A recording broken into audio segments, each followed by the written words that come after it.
August 29, 2019, Tampa, Florida. Federal agents walked into a small neighborhood pharmacy. They weren't there for a cartel. They weren't there for a violent criminal.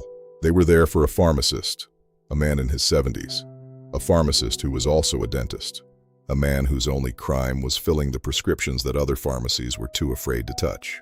This is the story of how the government destroyed a black-owned pharmacy and why, even after fighting all the way to the Supreme Court, its owner was never allowed to be made whole. I am Dr. Harvey Jenkins, MD, PhD, retired orthopedic spine surgeon, pain management physician, and biochemist. And this is Railroaded, the story of Dr. Norman Clement. Norman Clement was not what you picture when you hear the word raid. He held 2 professional degrees, a registered pharmacist and a doctor of dental surgery. He came up out of Detroit, and he spent his life as an owner-operator, an independent community pharmacist, the kind that used to sit on every other corner in America before the chains swallowed them whole. His pharmacy, Pronto, did something most pharmacies won't. It compounded. It made medications on site, tailored to patients whose bodies couldn't handle the mass-produced version. For a person in serious chronic pain, that pharmacist can be the difference between a life and a bed. He filled legitimate prescriptions, written by other people's doctors, for patients that sometimes other pharmacies had already turned away. That's who they came for. It started quietly. May 2017, a referral, an inspection.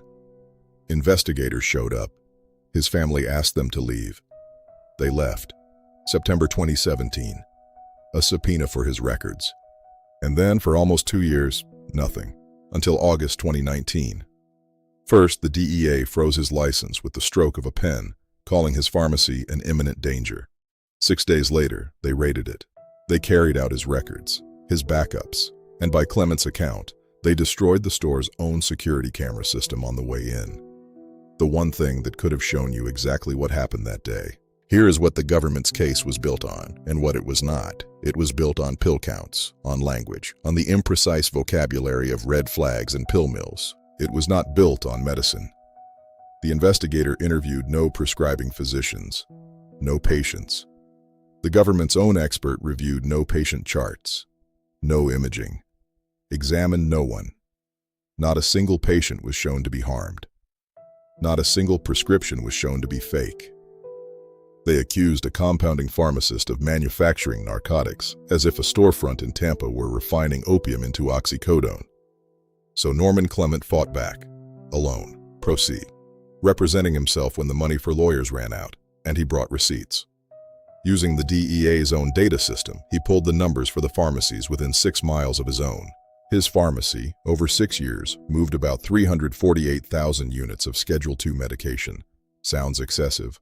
Well, 2 other pharmacies within the same 6 miles moved 13.8 million, and more than 26 million. They kept operating. He was the one they shut down. He was the one who was black-owned and independent, and Pronto was not alone. Across the country, independent and minority-owned pharmacies were falling the same way. In West Virginia, a Nigerian-American pharmacist named Martin Njoku, 30 years serving his town, was shut down. An investigative journalist, Angela Green, has now documented dozens of these cases in a book called Legalized Extortion. Fewer than 5% of America's physicians are black. Hundreds are pushed out of practice every year, and Clement gave the pattern a name. So what did fighting back cost him? Everything. In 2021, the DEA revoked his license for good. In 2022, the appeals court upheld it.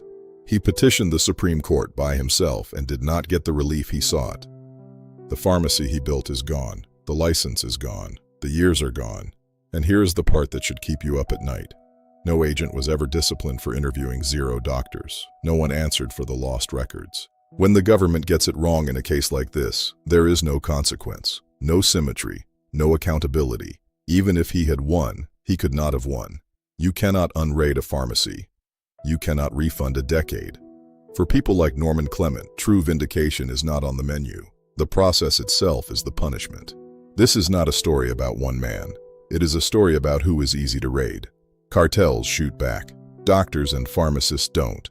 They keep careful records, answer every subpoena, and believe that doing everything right will protect them. It doesn't.